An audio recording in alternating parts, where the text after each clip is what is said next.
Welcome to Extraordinary Stories here on KGRA Digital Broadcasting.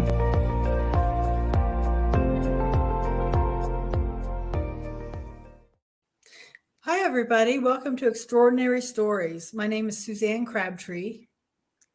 Hi, everybody. My name is Billy Davis, and once again, we want to welcome you back to another episode or adventure with Extraordinary Stories. This is the podcast you can come to if you want to hear an original story of an extraordinary story. Did I say that right? That was kind of a tongue twister. This is the place to be when you want to hear a story that we don't have any solutions for it. We don't have any reasons behind it. We just know that there are true experiences that happen to everyday people. And so this is the first time you've joined us on our show. We'd like to welcome you here. Thank you for coming. We know that you could do anything else with your day. And thank you for spending the time with us. We welcome you to go back and look into the archive of our shows. We've had some amazing stories in the past that you're not going to want to miss. So get a subscription if you get a subscription and go back and look at those episodes. And if you've been with us all along, thank you. Suzanne and I participate in the chats on Saturday or when it's posted. And so we're enjoying your company. We're enjoying you following along with the stories and everything. And we're glad you're here. And I say it at every show. So this is just my saying from now on. This is going to be a really good episode. We're glad you're here. And let's get started on it. Huh, Suzanne? Yeah. So today we have someone coming back, David. So if you saw the episode of the person who had the close-up encounter with the Phoenix Lights UFO, that was David. And, he is just a really great person and he's able to describe his experiences really well. And we had a lot of people asking for him to come back. And something interesting about David is that he has been a nurse for many, many years and a hospice nurse. And that's what he was doing on the night when he encountered the Phoenix Lights UFO. He was going home from work. But so, there's, so much to learn, I think, from end of life issues and the things that people see and experience that we thought it might be fun to invite him back. And somebody reached out to me or left a comment asking if by chance David made cinnamon rolls for families when their loved one was passing, because that individual had a loved one in hospice in Mesa, Arizona, and the nurse had made some wonderful cinnamon rolls. So I asked David if that was him, and it was. So here's the cinnamon roll maker. What a wonderful reputation. Another thing to be noted for. Mm-hmm. I love that. So, I heard someone once say, people may forget what you said to them, but they always remember how you made them feel. And to be remembered for the cinnamon rolls, this is the second time that's come up after over 20 years. That, there's something about feeding people that kind of brings communication and bonding together. I love that they remembered me for that. Yeah. I made incredible cinnamon rolls. I believe you. And it was such a beautiful gesture. I worked in two different inpatient houses doing hospice. I was a hospice nurse for 17 years. And for 9 of those years, I worked inpatient. And we would do mostly end-of-life care for people. In fact, our average life expectancy was 72 hours when people came to us at that point. And of course, came in crisis mode. And some people would come in just for like pain control, for us to adjust their medication so they can go back home. But families were stressed, and families in fear. Their backs against the wall. They don't know what to do. And if I had some free time, the nice thing about cinnamon rolls, you start it, and then it's got to rise. So you can do your job, then I run back and roll them out and cut them, and then let them rise again, and I could go take care of my patients. And who doesn't like that smell? So when it was done, the smell of cinnamon and a fresh pot of coffee, and it brought the families together, and families in different rooms with their terminally ill loved ones now became a huge family, and they supported each other. And it just brought everybody together. And I did it for years and years and years and years. Who knows how many cinnamon rolls I made. Oh, wonderful. And you make the I That's want. real cinnamon rolls, the ones that you had to rise with the yeast and everything. I'm known for mine too. I make them for Oh, Christmas. I make them for Christmas and Thanksgiving. Christmas, Thanksgiving, and New Year's. My yeast cinnamon rolls. that's it. That's it. I watched Martha Stewart make them once, and it's like, well, I can do that. And Hmm. um, that I had to put one I always make the kind you have the can and you unroll the outside and it pops. That's what my mom made. I'm gonna have to spend the day with Suzanne and teach her to make some authentic We'll make cinnamon it. rolls. Let's together. We'll make her. Throw the can away. Well, it was nice. It was such a gift to be able to be in a position to be a hospice nurse and not only take care of the patients, but the families, the spouses, and especially back then, if it was the man that was dying, a lot of times the woman was brought up back in the 40s, 50s, 60s, or whatever. We had so many that had never written a check; they didn't know what to do, and now once here's our whole support system leaving them. And we were able to offer so much support with our social workers, incredible social workers, and bond with these people. So I had some great experiences, and Dave, can I start? Other than the cinnamon rolls, which really is so heartwarming, how did you approach your day? How did you approach this idea of supporting people, in the last stage of their life, or supporting families who were going through this? it was. I had already been a nurse for a while, and in the late '80s, I had two beautiful boys, and they were ages 7 and 9. And someone decided it was more important to drink and drive than for me to get to be a father. So they were here 1 minute and gone the next. And at the time, I was working for Indian Health Services. I was doing high risk labor and delivery and newborn care. And it just crushed my world. Just everything was gone. So I froze. I froze up and I stayed in the house for a solid year. Didn't work. I didn't go outside the door. My friends brought me food. I ordered lots of pizza. And one day I was watching Sally Jesse Raphael. I remember she was this horrible talk show horse. Back then you only got 3 channels. And I was watching her, and of course, although all the curtains were always pulled, I was a year in darkness, and there was this like sparklers in the corner of the room. Started with just a couple, and then like 1,000. And I thought I was having an electrical fire. There was a short in the wall, and I heard 2 adult voices, both men, like very professional, very well educated, and very upset with me. And they started chewing me out, saying, we got work to do. We have in these jobs, we have these destinies that we have to be a part of, and you're holding us back. We can't do what we need to do because you can't let go, and you need to let go now. And they were really telling me off. And I just knew it was my sons, but they were adults, like maybe late 20s, the voices. I saw them as sparklers, as like diamonds in the sun, but I could hear adult voices. And they kept saying, yeah, thank you for what you've done. That was the nicest thing they said. Thank you for what you've done. But that was then, this is now.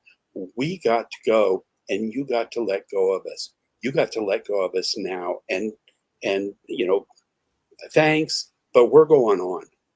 And the little sparklers started getting smaller and smaller and smaller, and pretty soon they just disappeared. And I just realized, I'm holding them back. And I had no idea I was doing that. My grief and missing them was actually hurting them. And all I wanted to do was just love them and wish the best for them. So that day, I got cleaned up, had to have someone come in and jump my car because I hadn't started it in a year. I went out and got a job, and got a hospice job. Well, almost hospice. It was AIDS was going on then, and we had a 55-bed inpatient unit opening up down on McDowell. It was an old nursing home that had closed down, and they reopened it up for AIDS patients. And I was the charge nurse there for 3 years, the night shift. And of course, back then there wasn't much treatment, and it was just mostly supportive care and do what you can. So I turned everything around into supporting people more in a different way. And of course, nursing was such a blessing career to be able to be involved and help people. So. Did it I love help how you? Oh, I was going to say, did it help you to get out and get back into helping other people? That it was like 5 minutes after the little light thing disappeared, bang, that was it. I'm done sitting here. I'm done. wow. I switched, my whole paradigm just shifted. I was like, yes, you're absolutely right. I will let you go. I'm so sorry, I didn't realize. And I realized, I spent a year being a living headstone to them, and I could be spending my life helping others. So it was a big wake up call for me. What a And it was gift. a blessing to know that they were okay. Yeah, it was a gift. It was tough love. They gave you tough love. They showed you some appreciation, but they knew what you needed. And I think that the fact that you were able to kind of shift so quickly was another gift that you gave to them. Like you said, okay, I don't want to lock my boys here where they want to be out doing something different now. This what they said they wanted to do, their travels around and what they were destined to do at this point. The fact that you were able to kind of switch it off at that point and say, yes, I've got to continue to give my boys this gift was another act of unconditional love that you gave them. I think it's beautiful. I think it's a great gift that they gave to me also, because if they had been sweet and huggy and, oh, daddy, we miss you, I mean, you can't let go of that. Yeah. I think the way they presented it, um, that's what gave me the freedom to walk on. And though, of course, I think about them every day, and still, it's been 34 years, I go to the grocery store and I push my cart down the aisle and I think I got to get Cocoa Krispies. The boys will want them in the morning. Still, after a third of a century, I think that. And I catch Wow. myself. It's like, no, they're gone, they're gone. But I'm not mourning. It's I miss them, but I'm not mourning. Oh. What were their first names? Bobby and Jimmy, Oh. 7 and 9. Hmm. Oh. Yeah. Well, I So, just wanted to honor them and thank them for. their mother had just died of cancer 3 months prior. So Oh wow.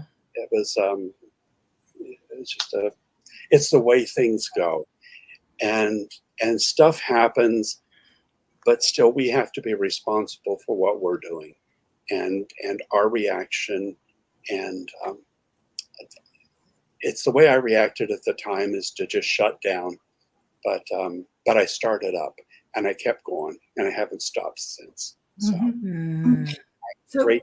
what was your idea about how to go, like how to help other people that were going through this stage of life? Did you have any like ideas about how to be a comforter or anything? Or- Before this, I was working high risk labor and delivery, and you don't really get to bond with that person, screaming. Um, it's it was more technical. I was more of a technical nurse before then. I did everything by the book and start the IV the way you're supposed to. And it was more mechanical. And after that experience, that opened up my heart and my spirit.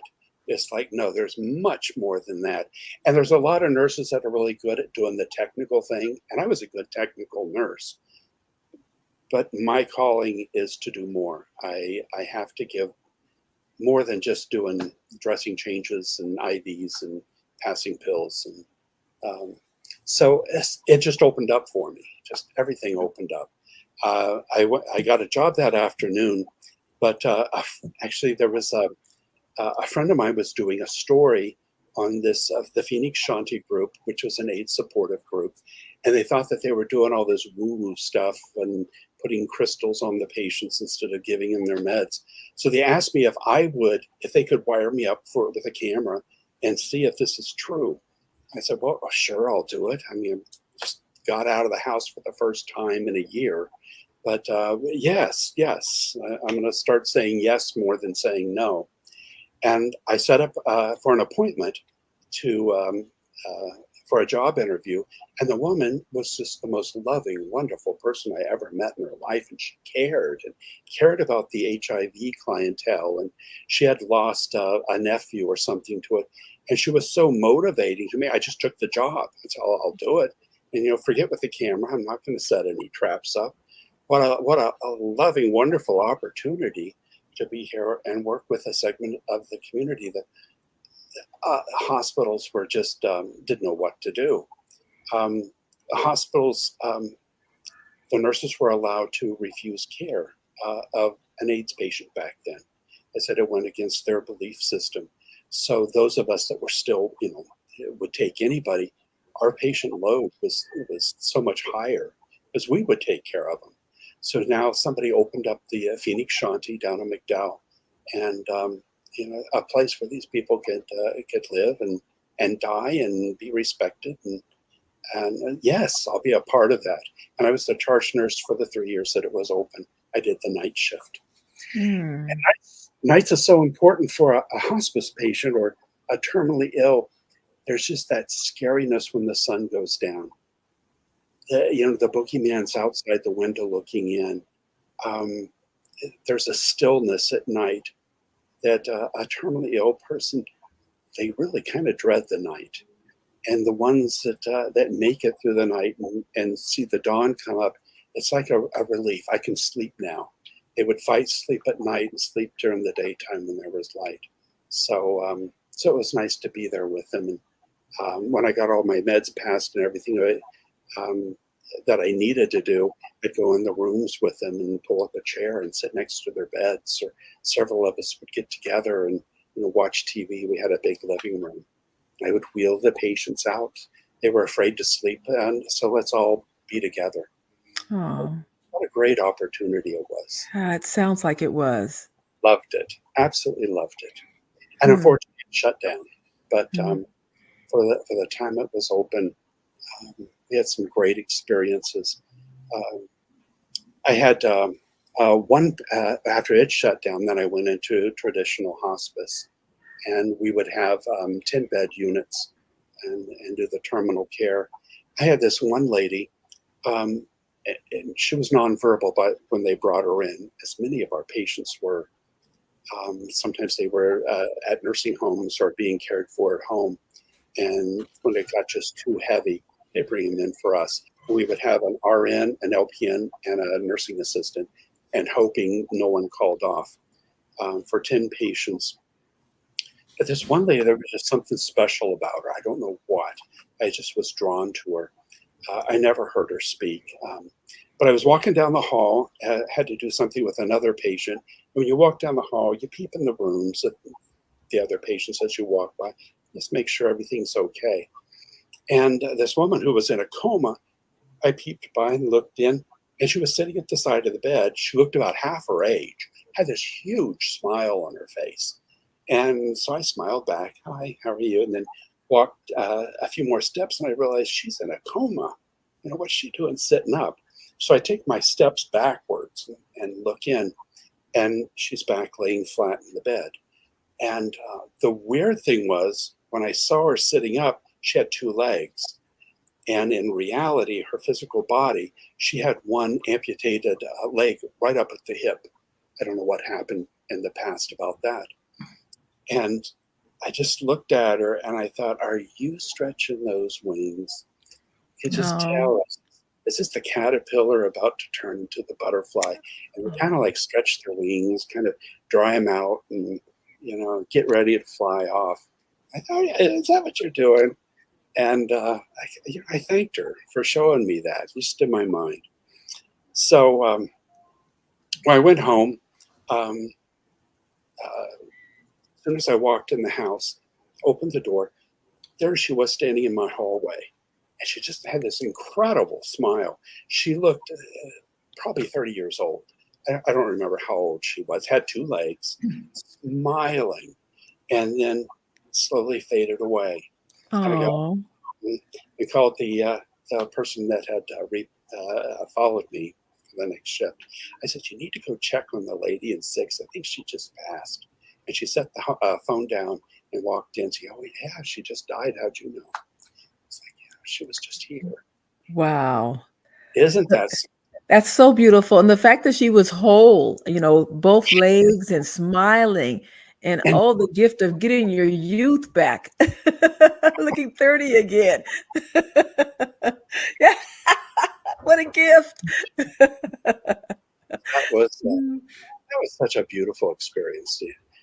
We had so many things happen. I had another patient. She had been very, very wealthy. She was in real estate. Everybody knew her. I didn't know who she was. But when she was younger, she had evidently traveled to Europe a lot and probably ate filet mignon, which in Europe at the time, there was a lot of mad cow disease.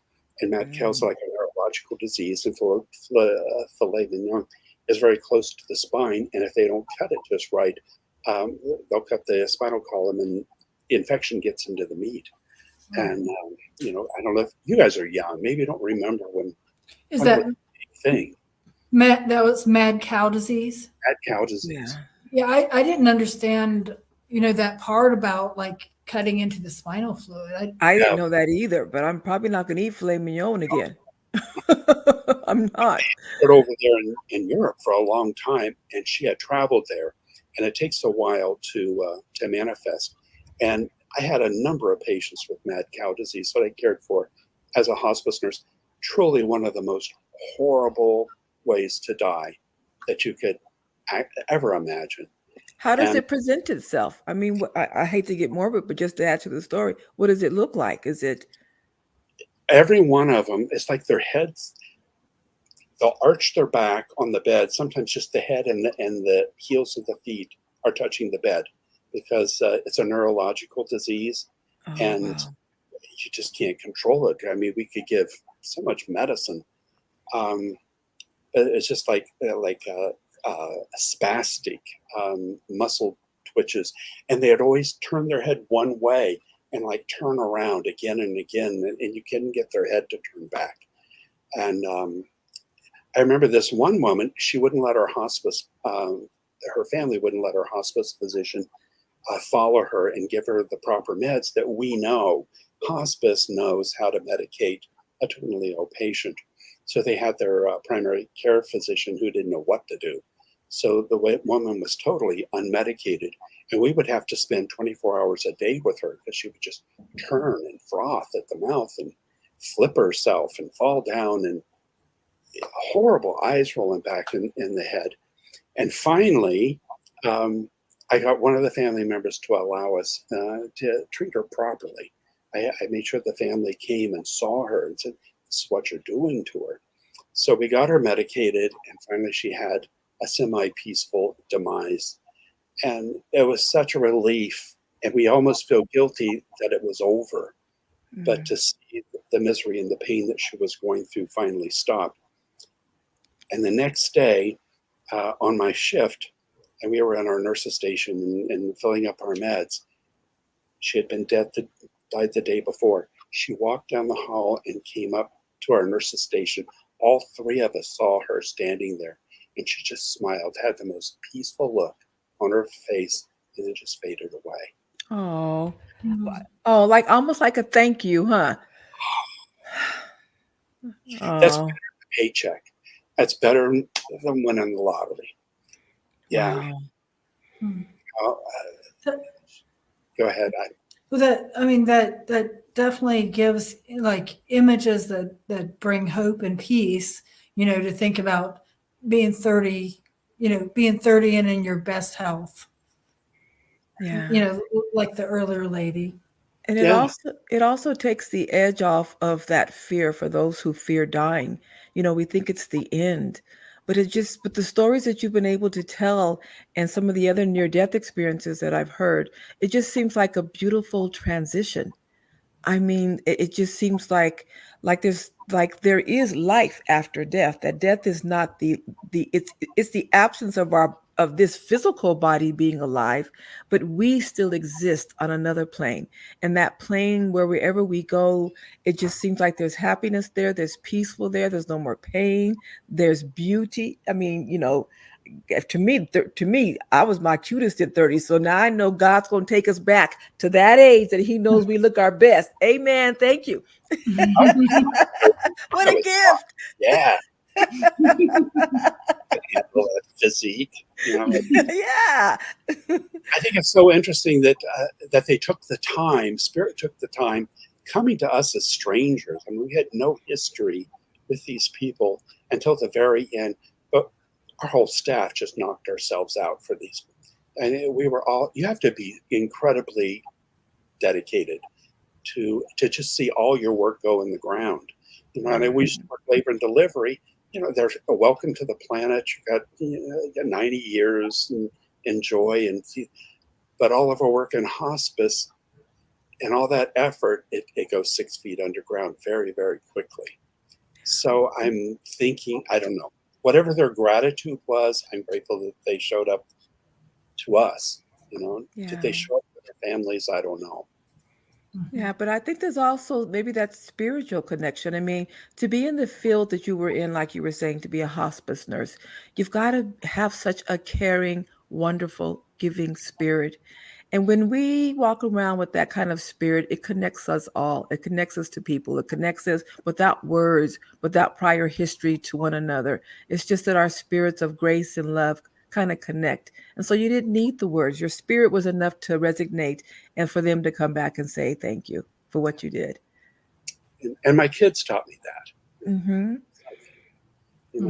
As a parent, you're supposed to be teaching your kids, but they taught me. They taught me a very valuable gift, and it doesn't have to be something major. Just one little change in your attitude, a different way to look at something, at just a little bit of a fraction of 1 degree, can completely change the way you see the universe. Yeah. Over time, consistently doing good things, feeling good thoughts. It changes your life and everybody that you touch. It was Yeah. a wonderful experience being a hospice nurse.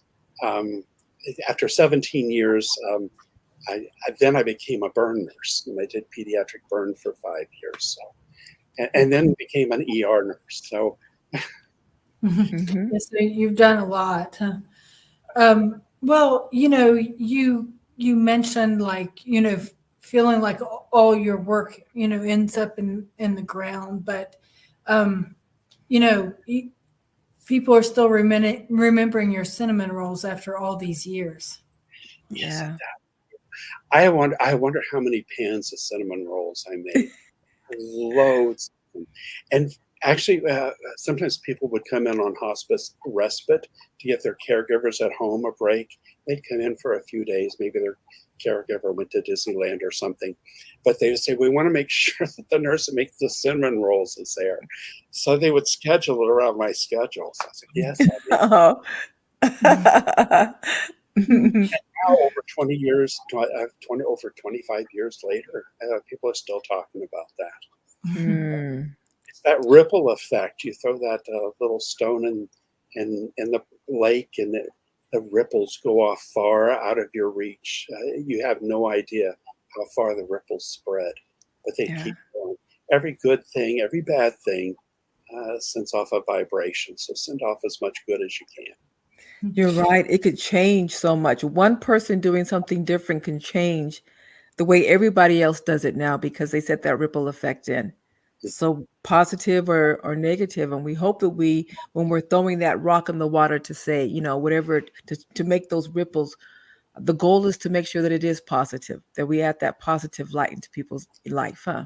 Sometimes just be an example, and Hmm. people do like to copy somebody else. You see somebody else doing what you want, or what you would like to be like. They'll model you, and you know it, I had said in the last thing segment I did on the Phoenix Lights. And before that, I did in traffic. I would honk the horn. And after the Phoenix Lights, I have never honked my horn since.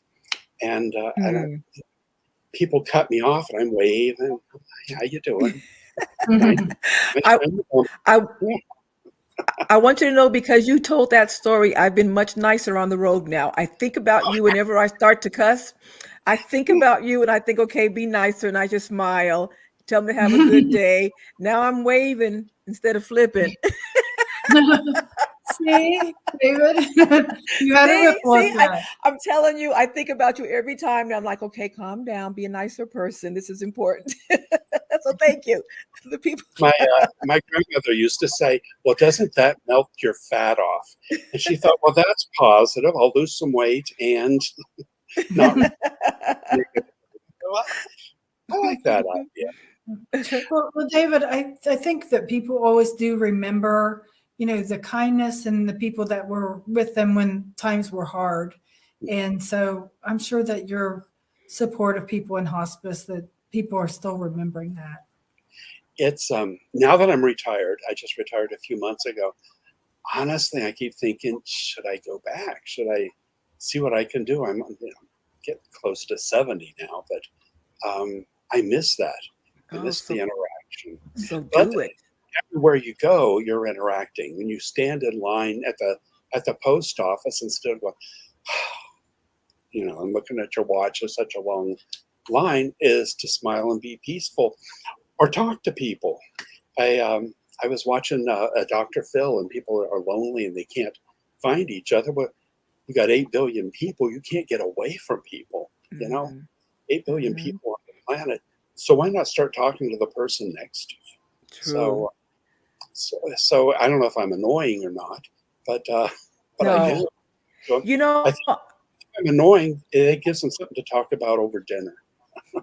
Oh, this man is a lot. Well, I know that you make a big impact on just the stories that you're telling in your presence. So I don't think you're ever too old. If you want to go back, go back. Part-time. I think if that's where your spirit is calling you, and don't deny yourself. Age is just a number that we put on ourselves. We're supposed to live until we die. And if that's your goal, to be out there to help other people, then do it. Don't be held back by anything. As long as they got a kitchen, so I could be. We can invite you over to our kitchens and make some cinnamon rolls. I know how to make them. I know how to make them. Miss Suzanne, who uses the cans. Oh, but we'll be that inspiration. Yeah. Bring out her inner baker.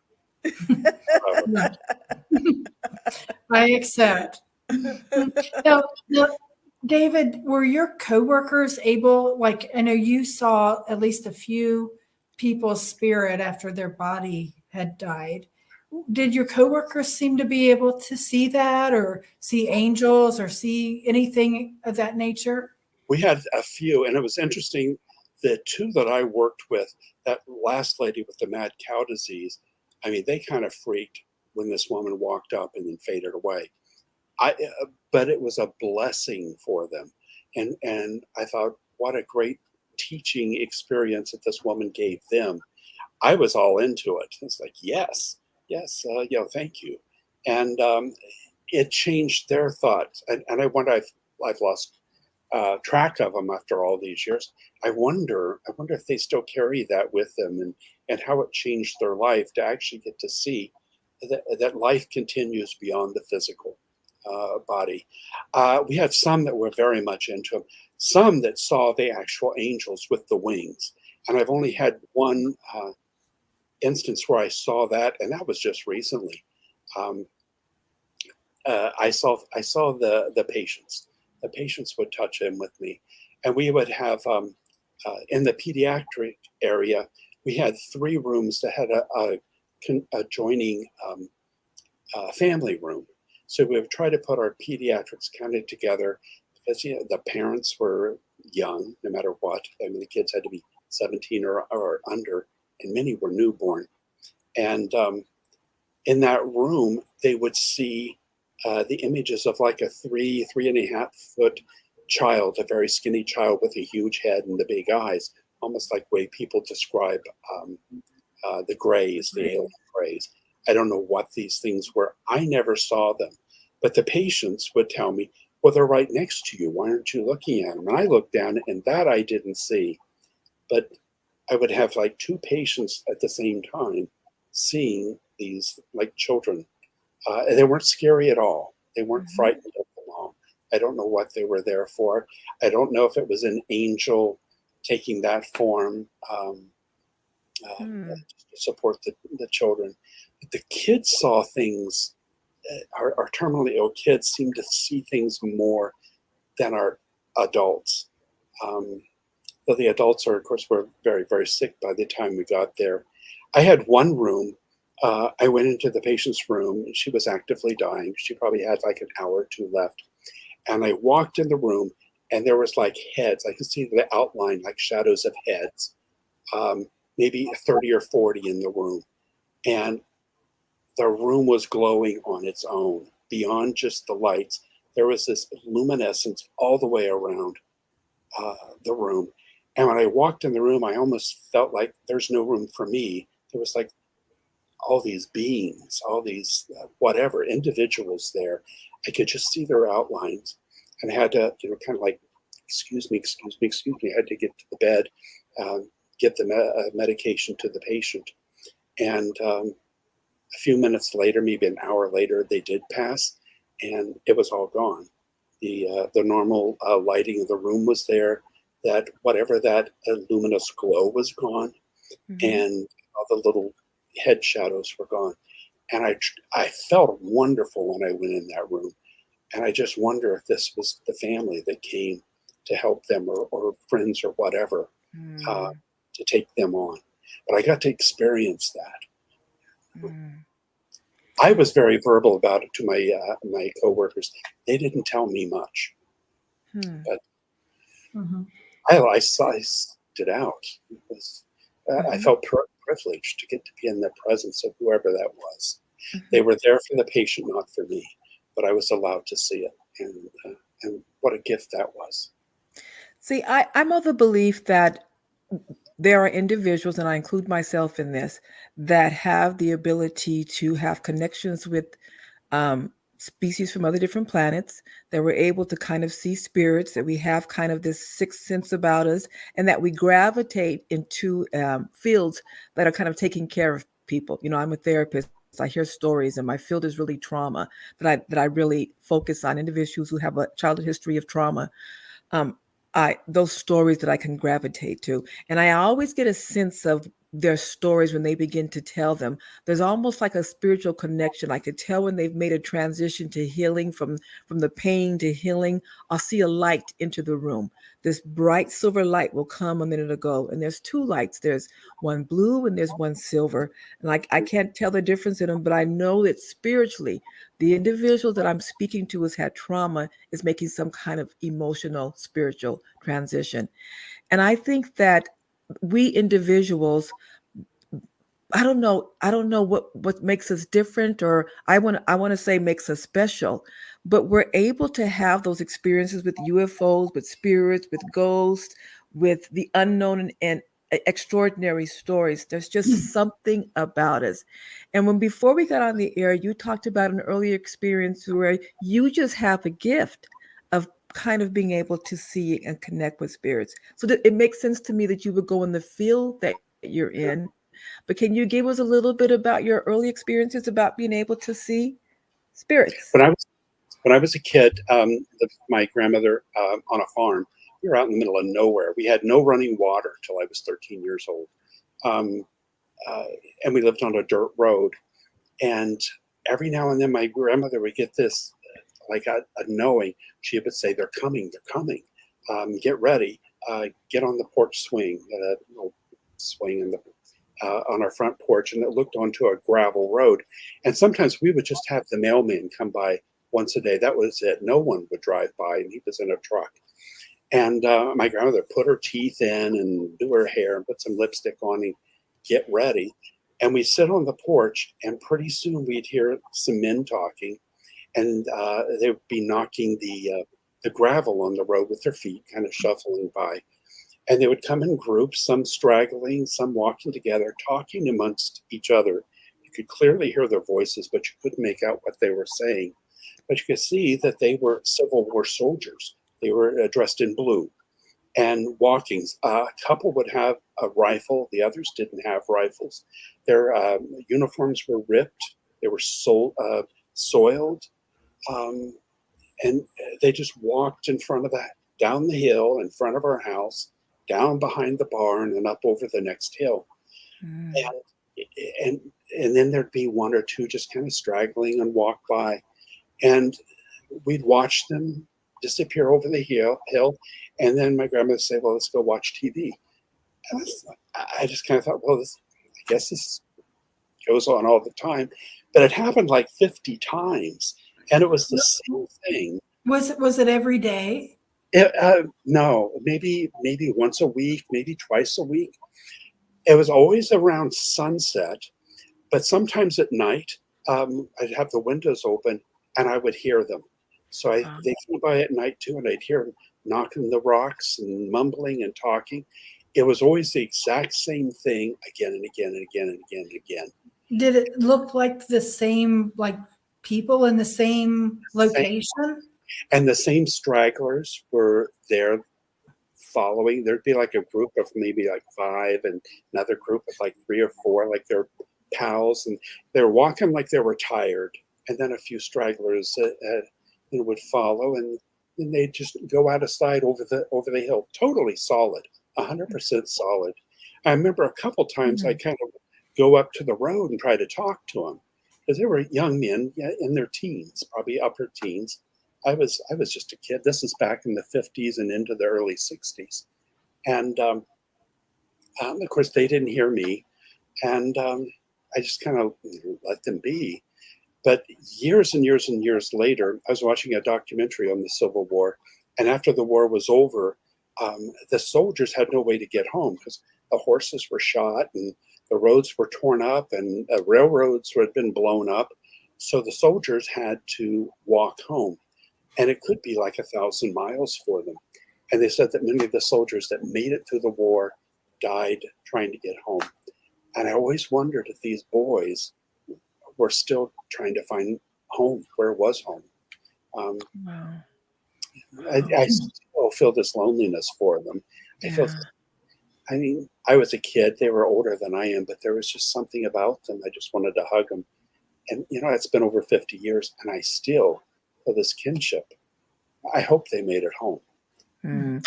I think it's amazing that your grandmother knew they were coming. I mean, she'd go put her teeth in, get her hair done, and she and she knew that you had that same gift. Yeah, So that gift is generational. I wonder if it is. I Hmm. wonder if that is. How did she know? I don't know. Hmm. I don't know. It was very odd. I had another experience What state was that in? that was in Southern Ohio. So I don't know. I don't know if there's civil war in the Southern Ohio or not, or maybe they were from the South and going back north, or I don't know. I Headed don't know. home, huh? We should probably do some research and see what was happening around that area. I could actually see, it looked like someone had probably been shot, and there'd be flaps in their costumes. And I saw people, they reenact the Civil War. We used to go to Gettysburg or someplace, and when I was a kid, we went a couple of times. Boy, I saw stuff there too. And the original costumes were a totally different fabric from when they remade it. It was like a thicker fabric, and there were bullet holes and tears and dirt, and I don't know. I hope they're not lost. I hope they made it I hope they completed their journeys. That's when my time comes. That's kind of a focus. That's something I need to finish up, and I would love to find those boys. And if I can go to the light, I hope I can open it up for them too. Oh, I think wow. their I think their march and their journey. Hopefully, it's Yeah. Let it be done, huh? Let it be complete so that they can find some peace. get to that destination wherever it is. Yeah, definitely. Wow. Yeah, I think it's generational. Like I said, I think that your gift is generational. I think that's why you gravitate towards the field that you've been in. I think that's why you make such a big impact on the people that you serve. I think there's definitely something special about you. Definitely. Thank you so much. Thank you.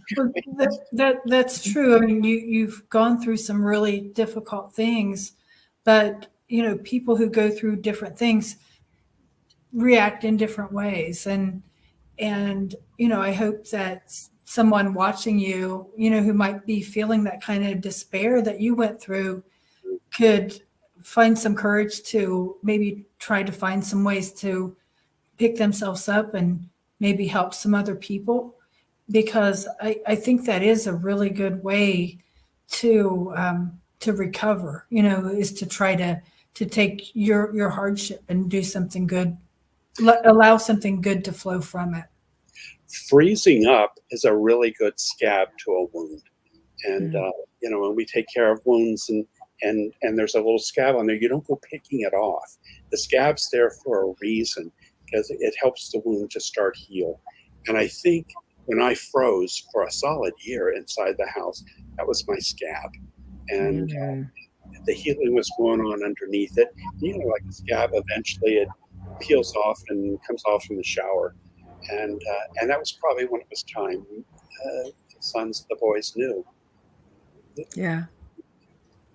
Got to see them here. Yeah, I Yeah. think it was nice you had friends there bringing you food too. That was so nice. And they never criticized me. They never told me, you got to do this, you got to do that. They just fed me, and Mm. they didn't push. Not one of Yeah. them pushed. But I was blessed with some very good friends. They're almost all gone now, but Mm. we'll be Well, together. the timing that your boys talked to you as well was perfect, because that day, the next day, you got up and you got a job that you loved. You met a wonderful woman. So the timing was perfect. They knew what you needed. It was like that. The scab came off. I was healed. Time to move on. Mhm. And I've never been back to that. Never at all. It's sometimes you just need time out. Sometimes Mhm. I is agree. that, Yeah, is that to heal. depression? Is that healing? Mhm. I Now, agree. did your grandma ever talk to you about this whole issue with the soldiers, or was it just let's go watch them? It was like such a normal thing. And I was a kid. I mean, it started when I was like 5 years old. So it was like, oh, well, okay, let's go see them. I didn't think of it as being odd. It was just kind of, I remember, how come I don't know when they're coming, but she did. It didn't startle her. Um, I wished I would have asked her a lot more questions. She had been a nurse during Mm. the Spanish flu back in 1917, 1918. My grandmother was born in 1889, so she was like nearly 30 when everybody was dying from the flu. And if you've ever read much about it, it actually ended World War I because people were too sick to fight. And they wouldn't let doctors see the patients because everybody got sick and they didn't want the doctors to die, so they sent the nurses out. Wow. Take care of the patients and die. We're expendable. Mm. But she used to also cook food and put it in canning jars and take it to all the neighbors and feed them because they were too sick to take care of themselves. And when she would go to their houses the next day, if the food from yesterday was still there on the front porch, she knew that the family had died. Mm. It was just Wow. amazing woman. The stories she told me. Sounds like it. Sounds like she was amazing. See, I became a nurse too. Yeah. Well, yeah, what a lovely legacy of being a nurse and cooking for people. Oh, I didn't think of that. Oh my gosh. You're right. Oh my gosh. You really followed in her footsteps. How about that? Oh, well, that made my day. I Yeah. I just put two to two together just now because she was a nurse and I'm a nurse, and now you bring that up. Now, yeah, Mhm. something about it's healing. Yeah. There's many ways to heal. Yeah. Definitely. I've got Wonderful. one story. Do we have time? Well, We only have about 3 minutes. Okay, I don't think I could get it in 3 minutes. But anyway, this has been so nice to get to share with you guys. Yeah. So for those of you watching, if you haven't seen the episode where we talked to David about the Phoenix Lights UFO, go back and watch it. It's really interesting. And if you read look online, you'll see a lot of more information about the Phoenix Lights incident. Was it like 1996 or something? 97. 97. Mm-hmm. So that was amazing. Yeah. Absolutely. That was like hitting the lottery for me. Yeah. Yeah. So that's what first captured my attention about David, was like hearing his up close encounter with the UFO. But there's a lot of layers here, Definitely. a lot of layers to David. Well, we'll have to get back together and do a cooking show.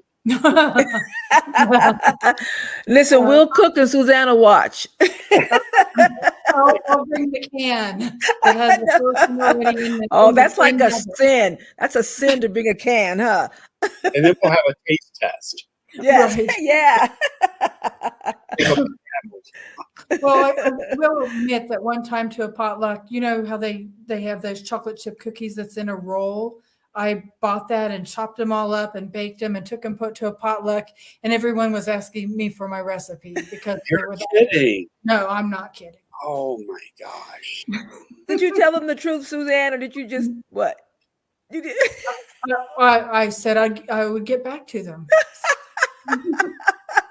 You can cover up a lot of mistakes with sugar and vanilla. So if anybody's listening, the truth of the matter is Suzanne did not make those cookies. She hand sliced them though. She sliced them. I did. So check out our website, extraordinarystories.com. You can find more about us and some coping strategies in case you might be going through some difficult times. And if you'd like to join KGRA and get a membership and see our old shows and the shows of other people that are in the vault, we do have a promo code you can use for a 30% off discount. It's Stories for a monthly subscription and Stories 22 for an annual subscription. And I want to remind them right away that on our website, if you have a story that you want to share, you could submit that story on our website. It goes straight to our email.